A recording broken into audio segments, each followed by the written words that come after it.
Welcome everyone to the Rebels with a Heart conference series. We are excited to have you joining us and excited even more so for our panelists to be joining us for the conversation. As we kind of highlighted, the point of this event is really to demonstrate in this world that we live in how leaders can create their own rules and we can create a new reality for how people and companies and our values all intersect, and how we can create a better workplace and a better home life as far as this world's convergence has shown. And as we emerge into our new normal, we can make it even better, more powerful, and create a greater degree of happiness and thriving for our people, for our organizations, our communities, and overall our purpose. So with that, I'm very grateful for all of our attendees and you're making the time here, and even more so for our panelists. So Natalie, if you would, please introduce yourself and your background, and welcome again to the conversation. Thank you. Sounds wonderful. Thank you, Derek. So my name is Natalie Dopp, and I am currently the Chief People Officer at Integrate. I'll tell you a little bit about my background. I got my degree from the University of Arizona, quite outnumbered at my home because my husband went to ASU, my oldest daughter, and now my youngest daughter. So it is quite fun in the Dopp household as we live in Arizona. Started out my career in the insurance industry, then went into oil and gas, all being in HR, then went into nonprofit, and then transferred to the tech world and had a really fun run at LifeGuides where we went public, and then most recently have been at Integrate, which is also a tech company. It's a B2B marketing tech company. So it's been wonderful and have really enjoyed it. So thank you, Derek. Amazing. Thank you, Natalie. And Jerome, welcome to you as well, sir. Thank you for your time. Yeah, thank you for having me, Derek.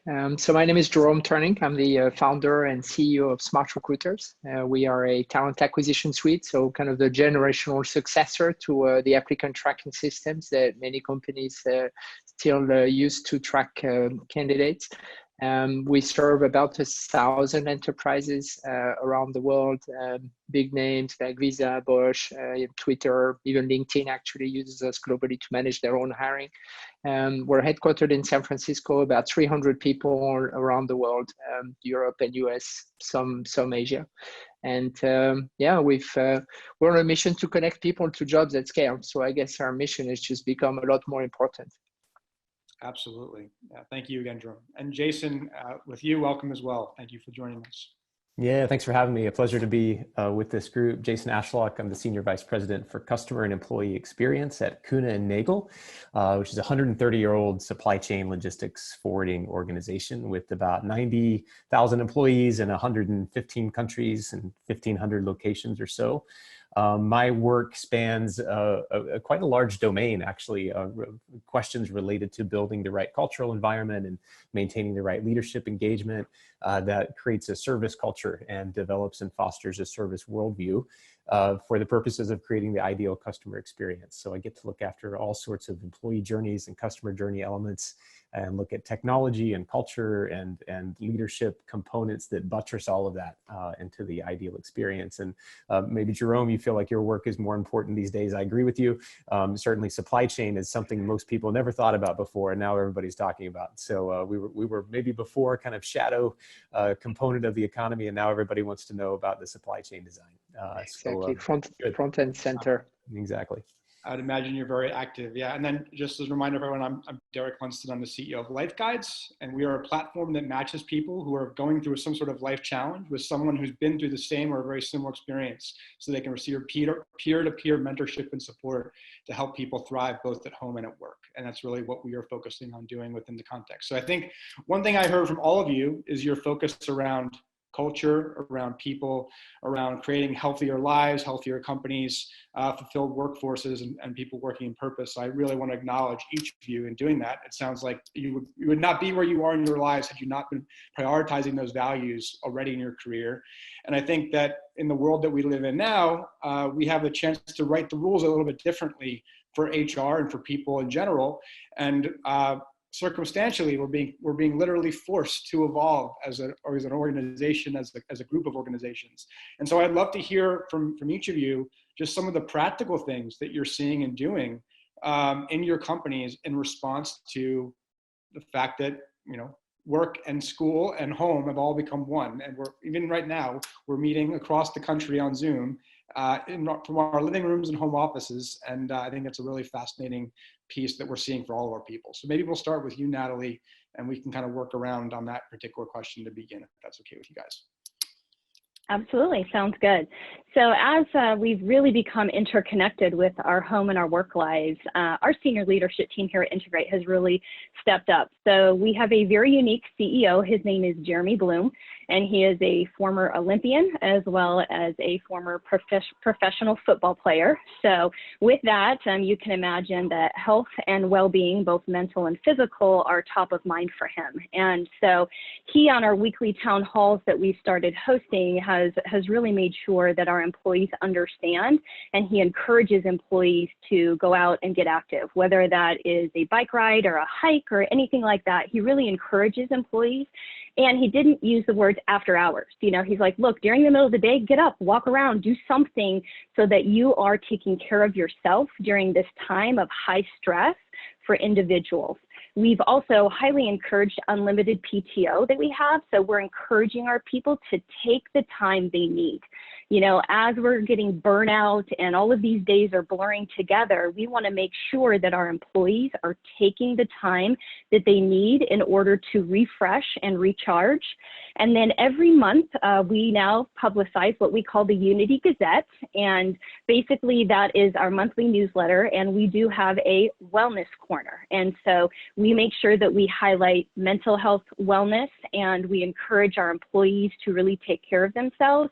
And May coming up is Mental Health Awareness Month is right now. So we're going to make sure that we're sharing apps and tips, and our CEO is always the first person to go out of his comfort zone and try a new app and then report back to the company how it worked.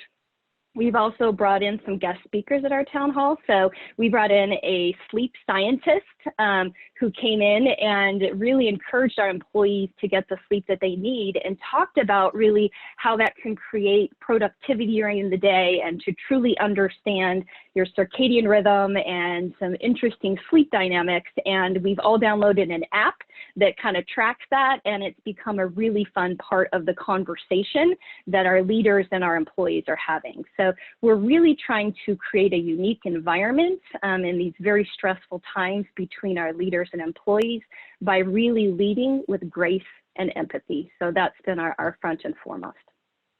Awesome. I'm going to come back to some questions on that, but thank you for that overview, Natalie. That was very helpful. Thanks. Sure. Jerome, how about yourself? What practical things are you seeing and observing and implementing in your organization and with your clients at the time? I mean, the first thing we did, and I won't give you the whole shebang of all measures, but the first move we did was actually to create the Smart Cafe that is here behind me. Interestingly, the Smart Cafe is, within a week, it has become the place where we meet. To the point that, like, literally within a week, I had people said, hey, Jerome, when this whole thing is over, we got to make sure we keep the Smart Cafe. And we bring our employees together, and there's a whole program every day. There's at least 6-7 sessions. It operates like a venue, right? So you have the French-speaking lunch, you have the pets day or the pets afternoon, you have the happy hour Friday, but you also have the launch of a new release. You have a customer coming to talk to us. You have like a Q&A on a number of topics. Town hall obviously is run there. So the Smart Cafe has become the place to be together, even if we are not in offices. And we have a very distributed workforce, right? 300 employees, about 150 in Europe, 150 in the US, covering all together probably 25 different nationalities. So it's a very, very diverse and spread around team. So that's really helped. I think what I found here very interesting is when we went out doing engagement surveys, was about 3 weeks ago, so halfway through the confinement period or the shelter-in-place period. So we asked a number of questions. On a scale of 1 to 10, how productive do you feel? On a scale of 1 to 10, are you okay handling balancing work life and personal life? On a scale of 1 to 10, do you think the company has a good plan? Are you clear what to do?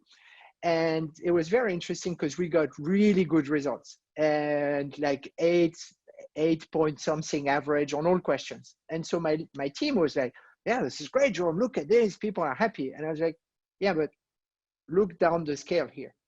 Look at the 5, 6, 7, 8, 10 people that are in the zeros. They were like, are you feeling productive? Absolutely not. Do you know where we're heading? I have no idea, right? And so there were clearly some people that were in a miserable place. And I really insisted on this, is that it right now is a moment to look at the ones that actually are struggling and bring them along. And so we have, one of our values is as one, which usually is like, yeah, let's go win together. And so, no, as one is nobody fails alone, right? So we then run a program where each team lead, each manager actually went through the survey with each and every one of their team members. So we actually identified who was struggling, and it actually helped us elevate everyone. That's awesome. Thank you for sharing that. All those different ideas. There's so many things I'm going to apply, and I'm going to come back to some specific questions for you as well, Jerome. So thanks for that. Jason, coming around to you on that same question. What are you seeing? What are you doing? And how are you adapting in this time within your organization, with your people and customers? Yeah, well, the first thing is we steal all the good ideas from other people. So Natalie, I want all your app recommendations, and Jerome, I want to see your survey questions. We were really in a fortunate position in some regards, because we have such a large employee base that is so distributed around the world, and very much designed around physical co-located work. We have operating teams, whether it's air logistics or sea logistics or road logistics, that are really built for office environments, and they form really close-knit relationships, and there's very much a kind of tribal spirit in any of the branches or offices that you visit, or warehouses that you go to around the world. Because we had spent the last 3 years or so building the first part of a 5-year sort of culture journey to really awaken and unleash the potential of our people, and to create different vectors of communication and cooperation and collaboration, to infuse the organization with new habits around reflection and presence and wellness and intentionality, and to reinforce better leadership communication practices. And throughout these 3 years, we've been talking this language that, the future of work is coming, and we need different ways of leading and talking to each other. And, we need to really very purposefully build different disciplines of how we engage, and the kind of cultural commitments we make to each other. So then we found ourselves on the eve of COVID-19, sort of with an organization that had already kind of practiced in a way for a couple of years, many of the dynamics that we're now talking about being so essential. And so we were also very fortunate that we had introduced Zoom as a platform last November. And so we literally had like a few weeks of kind of on-ramping before this happened. So if you look at the technology of instant communication, and then you look at this 2-3 year, laborious effort of embedding kind of more awakened and evolved cultural practices, we were set up to respond to what happened in I think in a pretty compelling way. So in a period of about 2 weeks, we went from having a couple thousand employees working remotely to having over 40,000 employees working remotely within, I think, 10 days, with really no droppage in performance. And resting on the back of many of those communication and collaboration practices. I'll give you a couple of examples. We had instituted globally over those 2 years that every natural working group would have a weekly huddle, a weekly stand-up with that natural working group, sometimes bi-weekly on Monday and Friday, 15-30 minutes of open forum discussion and communication to really flatten the hierarchy and open up ideation, and really kind of give us a shared sense of experience around the natural working group. Those migrated perfectly to the virtual session. Those have gone on without missing a beat, and have become, for many thousands of our employees, the real kind of touchstone to their week. It's how they start, it's how they end, is connecting in this way.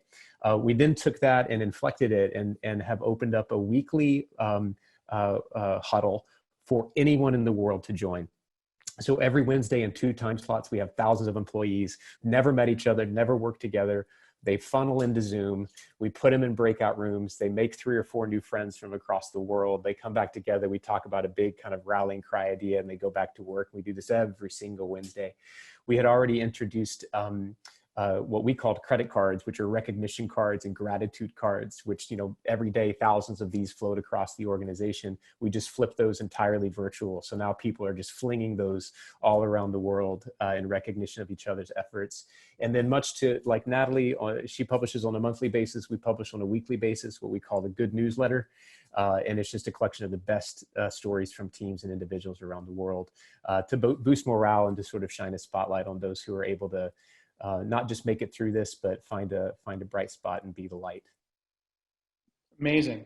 So thank you for sharing that as well, Jason. So one of the things that I heard consistently from all three of you, and something that we're obviously advocating as well, is around this idea of connection and communication, right? So all three of you, all of you use the word communication numerous times describing what you're doing.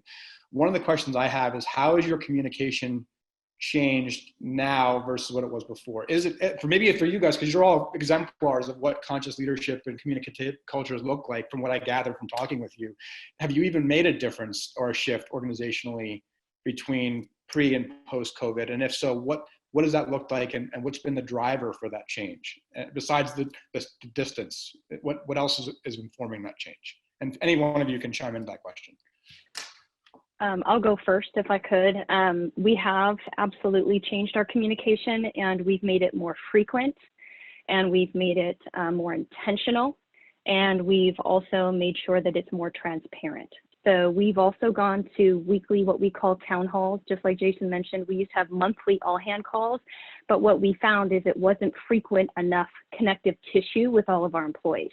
And so now we meet weekly, and we've been extremely transparent. We've doubled down on two of our really important cultural pillars of trust and happiness. And you can only build trust if you're transparent. You let the employees know where the business is headed, and we are very open about where we may have to make course corrections.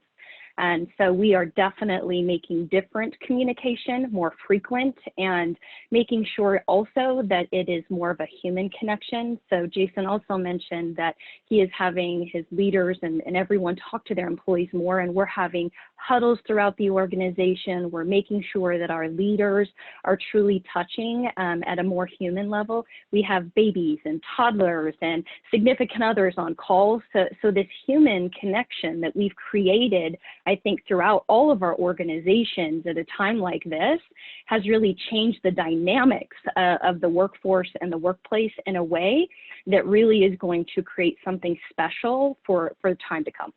Yeah, I completely agree with that. Thank you, Natalie. Any other thoughts on that from either of you gentlemen?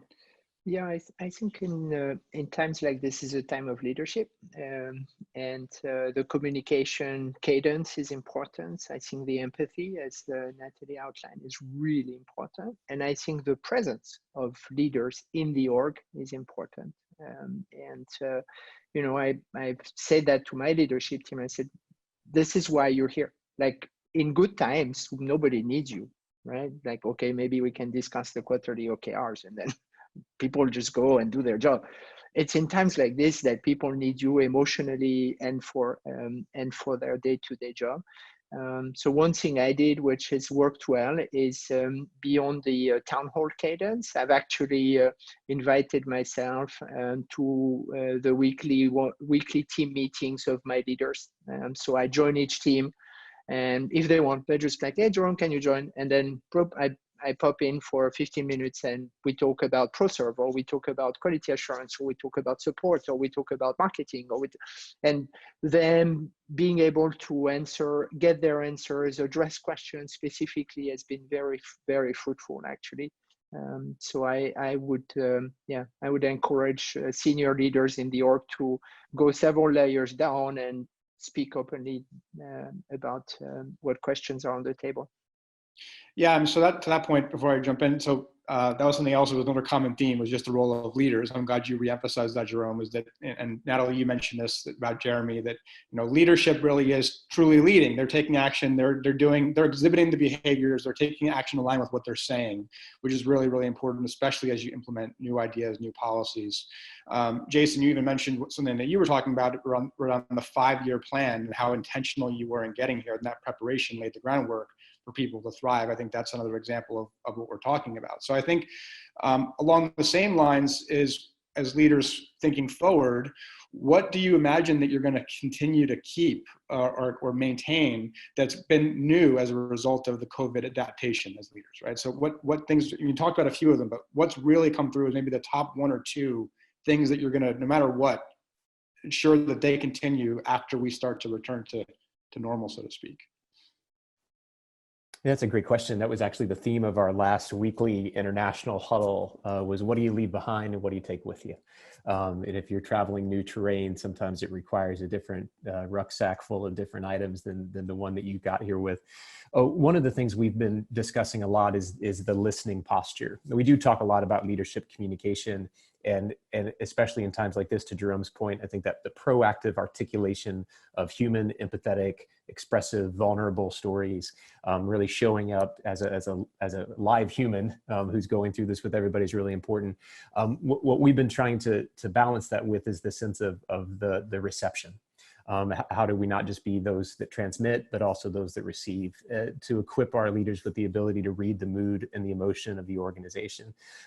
Already, I mean, we have a global organization, so we have, COVID was hitting our teams in China, of course, in December, and now it's just sort of, hitting many of our countries in Latin America. And so we have this wide difference of experience, and leaders need to be able to very quickly understand where their employees are in terms of mindset and mood and performance and the kind of psychological undulations that are part of this lockdown experience, so that they can pivot along with them or maybe even be led by them.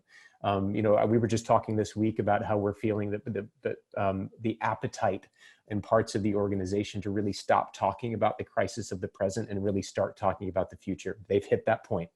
China hit that point a few months ago. Others will hit that point later. They're still living through crisis, but you talk to Spain or Italy, they're like, okay, what's next? Let's now start making the future of work plan. Let's now point our energies towards the future. And you only are able to kind of marshal all that great energy if you understand that's where your employees are. So building, consistent, replicable feedback loops with the organization is something that we already knew, but it's being rapidly reinforced with every sort of day and week's migration of people's emotions through this crisis. Yeah, so you teed up another question that kind of led into something that Jerome had said. So you're getting feedback. Obviously, there's always going to be, the breakdown of the people, that some are leading, some people are focused on the future, some are very much in the present, and some are struggling with that change, right? So how are each of you, I mean, we're all, from what I can gather, quite optimistic, progressive, like let's move things forward, let's think that way. But how are you addressing the people that are struggling and maybe not even able to express effectively that they're struggling? How is that part of your employee population being supported in a meaningful way? And how is the team helping to coalesce around that too? There's a kind of two-part question on that topic. If any one of you can respond to that as well. I mean, we just went one-on-one. So we just cascaded down the org and we went one-on-one. What we found in the people that were struggling, there's some situations we could solve, others we couldn't. But in many cases, you can really help already by listening. We had people who were worried about their jobs. Okay, very clear that you can answer, right? We had people who actually were not busy. A lot of people actually, what can I do? How can I help? And that's really also, you can help there. People feeling lost, needing more connection. And then the one category that's the harder to actually really help is people whose home setup is just very hard, right?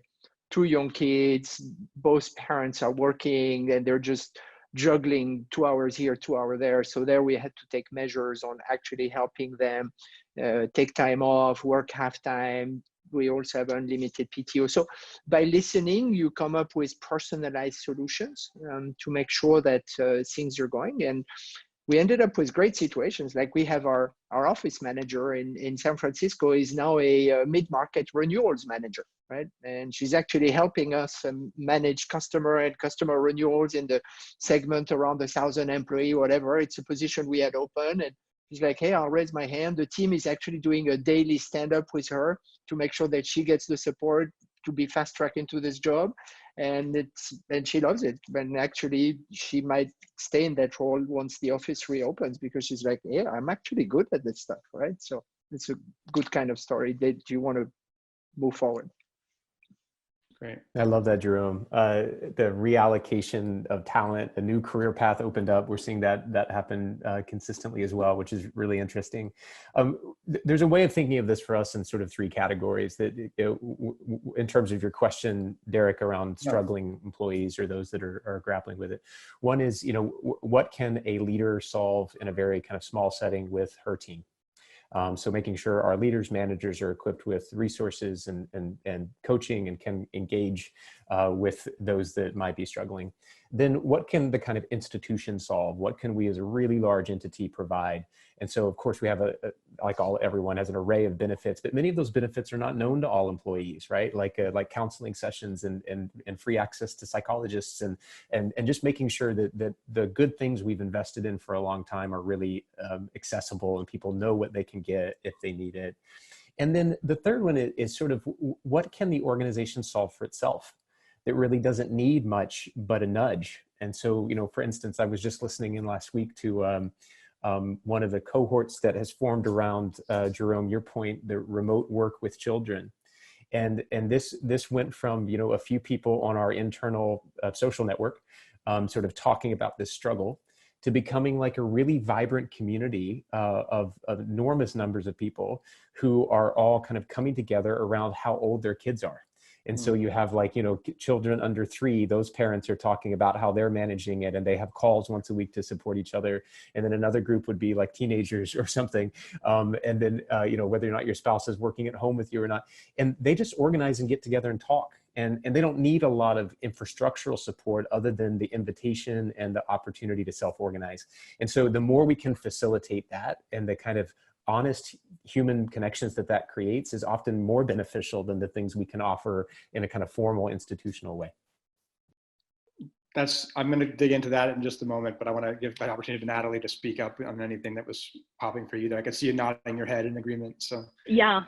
Absolutely. So I just think that we are doubling down on our leadership and truly understanding, what Jason was talking about and providing them and equipping them with the right resources to be able to deal with these conversations. We're not a large company. We're 250 employees globally. And so we're just making sure that they understand how to have these conversations, how to listen, how to be empathetic. And we've provided resources to our employees to, how to work remote and, anything from education for employees and their children of all ages. And so we're just making sure that employees understand it's okay if you're not okay. And so having those conversations and understanding that it's a different time for everyone and everyone is in completely different situations and may have different working hours. I have an employee that works for me that has a toddler and she's at home with her all day. And you know what? She works at night. That's great. So helping leaders to understand that we have to be flexible during this really unique time and how to have those really unique and deep conversations with their employees, which again is creating that connective tissue that we never knew that we'd be able to do globally. And frankly, to be honest, we as a company are finding that, we're able to accomplish a lot more remotely than we ever anticipated. We had a board meeting remotely for the first time and got feedback from our board that it was the most productive and they really enjoyed the remote. So now we're evaluating, do we even have another board meeting in person ever again? Do we need to go back in the workforce? We're reimagining what that's going to look like. So all of these things that we're starting to think about as leaders in the organization and how we're going to be coming out of this on the other side. Yeah, I think everyone's much more aware of time and time efficiency and how that all works, and optimizing for everyone's flows and schedules and ability to collaborate is going to be that's where the future of work really is, in my opinion, really going to see some big changes as a result of this.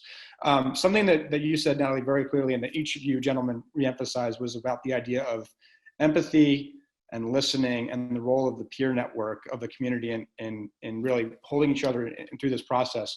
And you kind of alluded to it, each of you kind of alluded to it, but I wanted to call attention to it again, is around the vulnerability aspect, right? How do you create an environment for leaders to even acknowledge their own challenges and their own ability to adapt and work through this? And that we're all human, right? We're all experiencing this and working through this unique situation, and it's affecting everyone differently depending on their circumstances. How are you really creating leadership cohorts and really, setting the standard for that, so that because again, leadership, to your comments, leadership informs the other leaders, and it's a big web. So how are you really building that discipline as well? And even for yourselves personally, what are each of you doing to, cultivate your own well-being, and so that you can transmit that healthily to your people?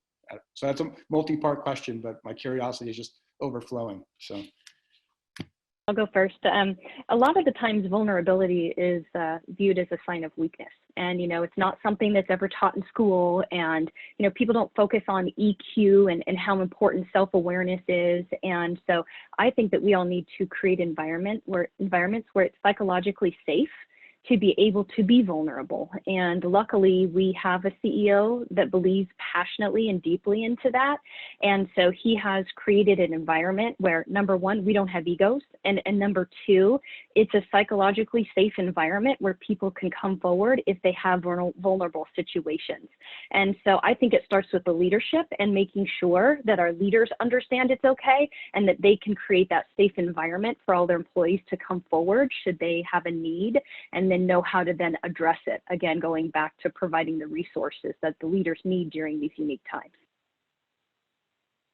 I'm going to come back to that question in a little bit with you, Natalie, specifically, but I want to open up to you gentlemen as well. I was just going to ask if anybody else really wants to meet Natalie's CEO. I feel like I do, for sure. Coolest guy on the planet. Yeah. Like, let's get him on the next panel, please. Definitely. Yeah. I'll just mention one thing. I had said that we invested in this cultural platform, and part of it was installing these real cultural champions in all of our countries around the world, who were really kind of the voice of the employee and the voice of the ideal culture in every conversation. And they've been really great companions for our leaders because they were chosen because of their empathetic skills, their emotional intelligence, their ability to think of service as a worldview, service to colleagues, to customers, community, thinking about community engagement, planetary impact, these kind of elevated consciousness. And so having a kind of a shadow or a partner for a leader to kind of be the better angel on the shoulder, when communications are being written or when decisions are being made, I think is a noble thing to invest in. Mm-hmm. Cool. Yeah, I think to Natalie's point, it starts really from the top. Like the CEO sets the tone here. You can say, oh, senior leaders, but actually the CEO sets the tone. And then from there, it cascades. The CEO is vulnerable, the execs are vulnerable, the managers, and it goes down. And I really think it starts there. So I started this whole thing, my first town hall, I said, yeah, guys, I don't know about you, but I'll be honest, I'm shit scared. Like there really, yeah. I've never done this before. Like I've never been in a situation like this. And we're selling recruiting software, right? Who's recruiting right now, right? So yeah, I'm scared. But then I also think, and then I went on to, what are we going to do about it, right? And it's interesting. It's this. I don't know if you guys know the Stockdale paradox, if you've read this or whatever, but okay, Stockdale was a military man in the US who did 8 years in Viet Cong camps, right? And he survived, he wrote a book, And then it was, I think Jim Collins was quoting him in his book, but it said, so it's interesting, how do you survive 8 years in camps like this? And what kind of people actually made it through? And he said, it's really interesting because, I'll make it short, but all the optimists, they died. They were thinking, yeah, by Christmas we will be released. And guess what? We were never released by Christmas. So they just died. All the pessimists who were like, we're fucked, they died too. And the only ones that actually made it through are the ones that managed to reconcile an absolute belief that in the end we will prevail, we will win. In this case, we will be released, with the ability to face the harsh brutality of the current facts. And I think there is some good guidance for leaders, right? Because you're gonna say, don't worry guys, we're gonna be okay. No, that's not true, right? Or, oh, holy shit, this is not gonna work, this is not good. And finding that balance, and for everyone to find their inner paradox, which is, okay, this is a difficult situation, but in the end, we're going to come out stronger, right? And that really resonated internally. And I'm watching right now a team of Smartians. We call ourselves Smartians, but I'm watching a team of Smartians that is the most focused, the most impactful, and the most blunt that I have seen in 10 years at this company. Like, people are really all in, and they know that we got to fight this one together. I committed to no layoffs in the organization. Most of our competitors have been laying off 10, 20, 30, 40% of their staff. I said, guys, but for us to keep this promise, this is about each of you. Like, you got to roll up your sleeve and let's pull no punches. Like, we're going to come out of this stronger than we came in. Like, I don't want to weather the storm. I want to strive in that storm. So that balance of like, ooh, this is scary, but you can trust me, is, I think, where leadership finds a good place. I think we've stumbled upon one of Jerome's hacks for vulnerability, which is the highly effective use of profanity. You stick that in at the right moment. Excuse my French. No, that's fantastic. I was just, what's a good panel without a little debate, Jerome? I don't know that I fully buy into it starts from the top. It may, in fact, most of the time, some of the time, I don't know. I just want to make a case for it starting from the side, or it's starting also from the bottom.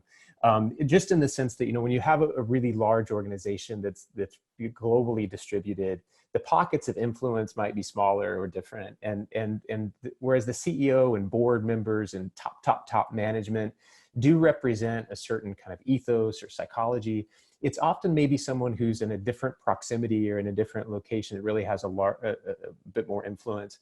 And I also think that it may potentially sometimes be undervalued, the power of the kind of system itself to inspire itself. That the kind of grassroots communication campaigns and storytelling and creating a very vibrant culture of showcasing great stories, that there's a way for the culture and environment to be its own lighthouse, and to not always be asking the top leadership to sort of tell us who to be, but that we tell each other who to be by the way we choose to behave and the stories we choose to tell.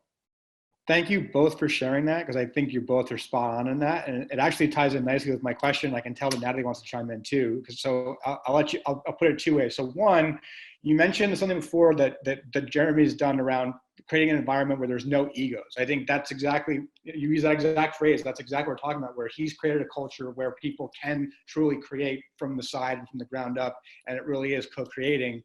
Can you tell us some specific things that he's done? That was my question.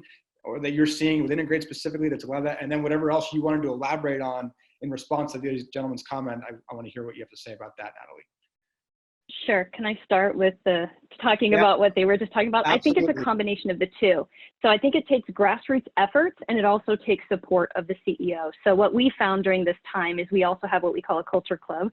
Get it? Play on the songs and the music. But basically, the club has come forward and made really fun competitions and spirit days, and we're wearing hats and have competitions of who has the best virtual background, who can create an Integrate logo with what they have at their home.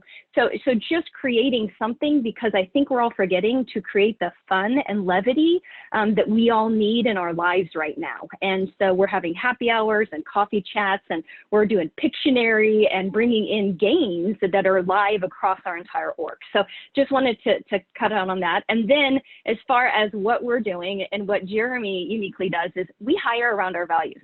And it's a non-starter for us. So we could get someone who has the best skills, but if they don't fit our values and they come in and they walk in the door with an ego, we will not hire them. The other thing that's very unique about Jeremy is that he is completely vulnerable himself. And he will do that in group settings. He'll do it in front of the entire company. And he has learned what it means. And you can see that it's truly authentic, that it is not something that is not really true to his self. And I think that's something that's very unique about our CEO that then has been penetrated throughout the organization. And so I can tell you though, it starts with our hiring and living our values. Amazing. It all starts with hiring. Yeah. Awesome. Well, I think, unless you guys have some other comments here on that, I think we're going to open up here in just a moment for questions from the audience, actually. I think we could continue talking about lots of different topics, but I want to at least give the opportunity for the folks in the crowd to ask questions and to learn from each of you and myself. There we go. What's the most innovative or radical thing that you've done to make your people happy and engaged? and connect them back to the purpose. That's my way of doing it. Our purpose is simple. We created the company to connect people to jobs at scale. And so beyond the hardship of today, beyond the fight of business, beyond your personal hardship, don't forget why we are here. And so we invested heavily actually in uniting customers. We donated back and supported our community a lot. So we started free certification courses, a new hiring success masterclass, and really like stepping up for our customers and stepping up for the market. We launched a platform, like the first one, we launched 6 platforms to this day to connect people to jobs in various contexts. The first one was Jobs for Lebanon, connecting Lebanese expats to people in Lebanon who combine the economic crisis and COVID, and they have 0 job.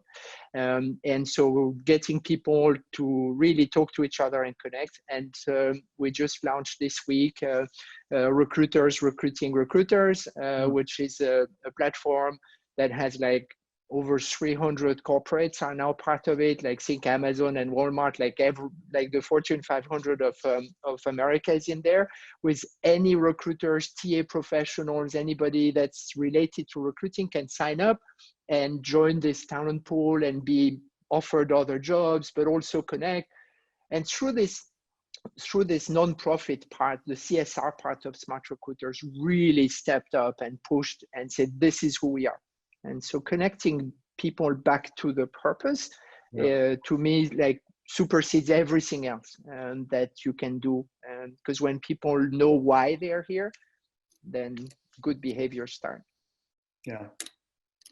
It's a great answer, Jerome. I was just reflecting on Janae's question, which is a really good one. But sometimes the word radical, depends on your context, and so, there are many radical things that are happening because they are departures from our normative, dehumanized business practices. And so they're not really, they shouldn't be radical, but they feel radical. One of those, Jerome, is, I think, pointing people back to community work, or you mentioned CSR work, which I think, Janae, if your question about happiness is kind of about deeper, truer happiness, one of the most effective, most proven ways to shake people out of their anxiety is to point them towards someone else's need and to put them in a position to be a helper. And so we've been talking about a lot internally around the work that we do, and have increased of late, of course, moving PPE and ventilators. And a really unique story came out of our road logistics team in Chicago about moving this mobile decontamination unit, which is turning around 80,000 masks a day, NP95 masks that are N95 masks, so they can be reused. Really helping people understand that the operational work they do is connected to saving lives, and helping them see that when they focus and when they pay attention to the details and when they show up, that their work is multiplying value in truly human ways outside of the business context. So I think the most radical thing we've done is really try to recalibrate how we're talking about value proposition. That it's not, our way of measuring that has always been in standard units of measurement that all companies use, but these days you're hearing our people talk much more about human impact, and I think that's a nice radical departure. So to that point, I mean, each of all 3 of you, and I could say with LifeGuides as well, I think it's a fair statement that each of us hires and coaches and leads towards our mission and our values. And the fact that is a radical concept, to me, seems almost commonsensical to all of us, I would imagine. And yet, arguably, it is still a fairly radical idea in the context of business, which is why I feel so blessed that I get to talk with each of you today, and that there's other people working on building companies in that way. And because we're definitely of the same mindset. I mean, we're literally in the business, as you all probably know, we're in the business of helping other people, help people facilitated by technology to help other people so that we can do more goodness in the world. And that's literally what LifeGuides is doing. So I'm very much appreciative of each of you sharing, what you're doing in that context as well. So thank you. Go ahead, Natalie, you want to say something? I could say about me for a second. 2 things. I just wanted to double click on what Jason said, and we've rolled out Integrate Cares. And it really has shown how we as employees have been helping other employees. And so we've really tried to make it, okay, what are we doing? And there are some folks that we have in New York, and we have some with medical conditions that cannot go out and get groceries. And so sharing those personal experiences and what we're doing to show within our communities, and we've created PPE masks and that type of thing. So I agree that really is creating really that human aspect that really employees are looking for during this time. And the other thing I would say, which I don't think this is radical, but I will tell you, we have the ability to ask anonymous questions live on our weekly town hall. And let me tell you, they're tough.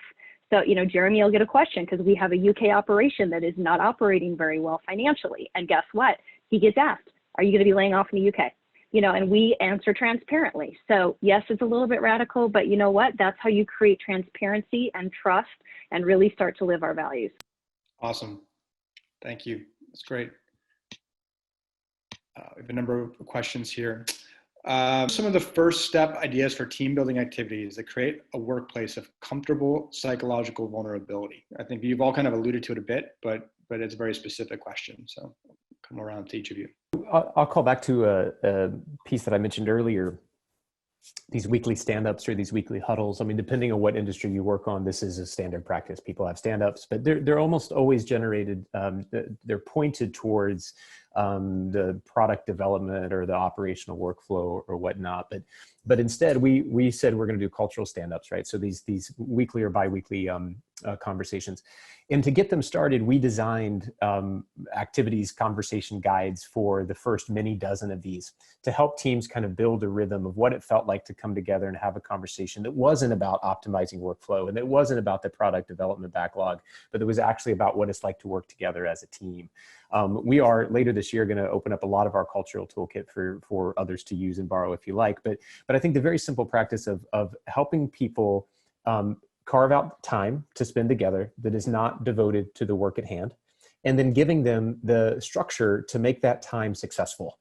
It might not be in your industry, Brendan, or wherever you are, but it's quite possible that you put a natural working group team together to have a conversation that's not about work and they don't know what to do.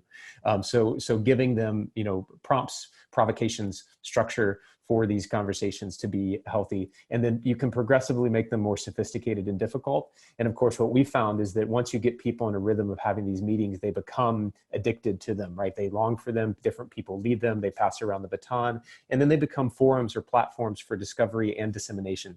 And so you can kind of push the envelope as needed in whichever cultural direction you need to once you've kind of got the standard practice established. Any additional follow-up from either of you? We can always, because we have lots of questions we can keep rolling through. One question I found interesting here is what have you tried that didn't work in this time, and how did you know to move off of it? So is there any responses that you specifically tried as a result of this new reality that maybe did not go as expected or intended? That's always a good lesson as well for people. I think we found that any initiative that you do needs to be very precise, very well communicated. And I like, Jason, a number of examples and initiatives you outlined, right? Because they're like small things that you know exactly what they are for, and therefore you can opt in, you can make it a habit, and so on, right? So I think you kind of throw an idea. Does it become a habit?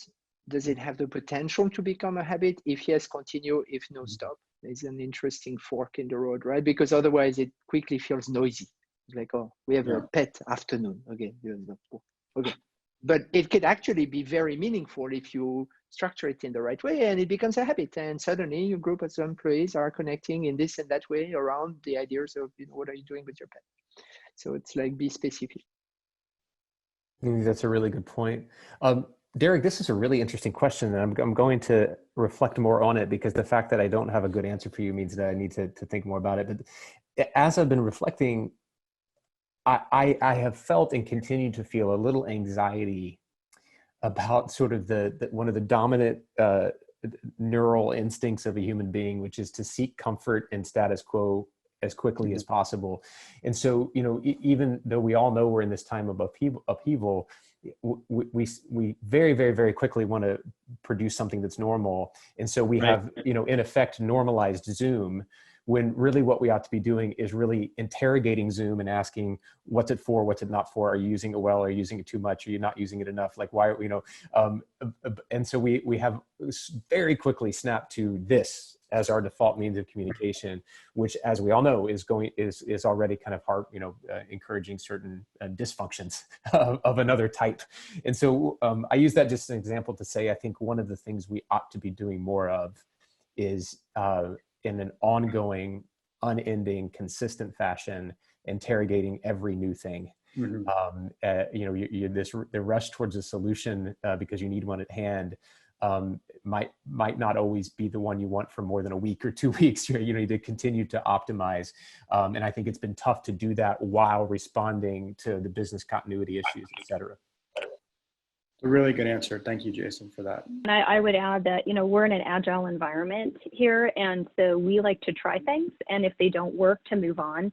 And so this is a very small example, but we had coffee chats when we first started. And what we found is it was the people team attending.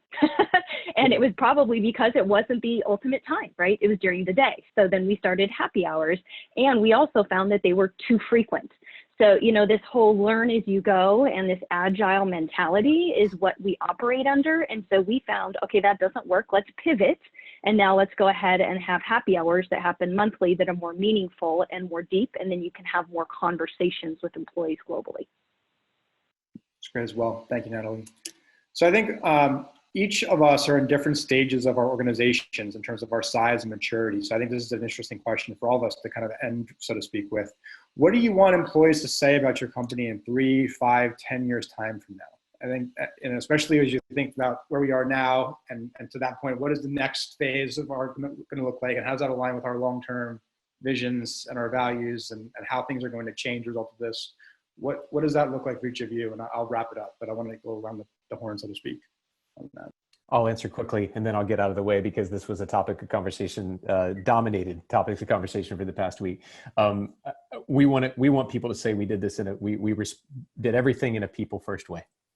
That any of our responses was always about the human experience first, and then everything else second. And I'm really pleased with some of the significant financial decisions our board of directors has made around our dividend allocation this year, which amongst our competitors, we're the only organization to respond in such a way to really keep cash on hand to make sure that our employees were given a chance to keep their jobs.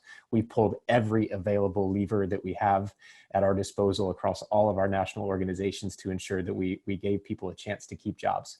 And this was from vacation allocation to reduced working hours to temporary furlough to mandatory vacation. I mean, it was everything we could do. 401k allocations, like we were thinking in every possible direction to make sure that we gave our people a chance to stay with the job and to take care of their families, and then to equip them with what they needed to stay well, and not just to stay productive, but to stay well. So anyway, that's what we want. People first. It's great, Jason. Thank you.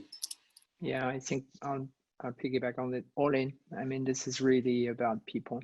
And I think people are going to remember whether you behaved as an employer or as an investor, right? And there are many behaviors that you can implement here to put people first. And it starts with some of what Jason mentioned, like how are you going to make sure that nobody gets impacted if they don't need to. We've seen a number of our customers pull redeployment platforms together.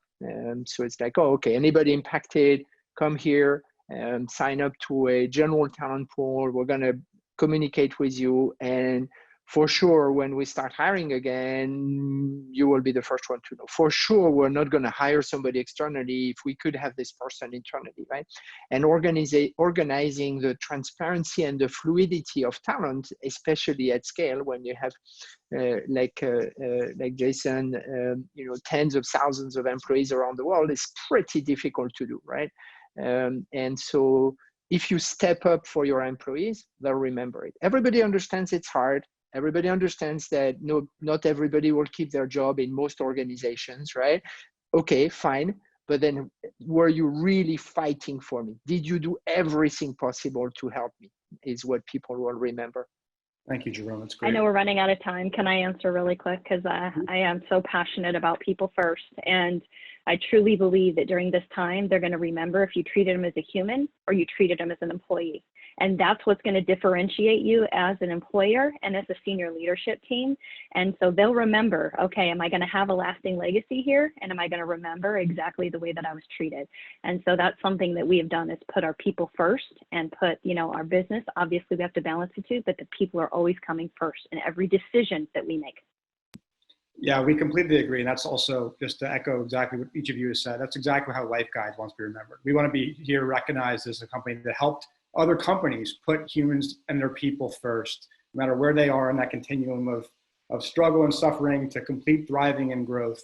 We want to be there to help as a resource for those people to do that. And ultimately, 10 years from now, the goal is that we're helping 1 billion plus families who have been, their suffering has been alleviated or reduced because of the fact that we're helping people be most effective in those different environments of home and work. That's really what we want to be remembered. And this is the time as a young company that we can help and really stand out in support of companies and leaders such as each of you. So I just want to, again, thank you all for joining us today. Thank you all, especially for being conscious leaders and rebels with a heart within your companies and within your lives. It's really, truly a joy to know you and to be opportunity to work with each of you.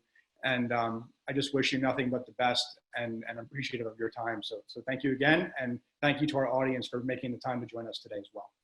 Yeah. Derek. Thank you, Derek. Derek. Everyone. Thank you. Everyone. Thanks, everyone. Cheers. Bye.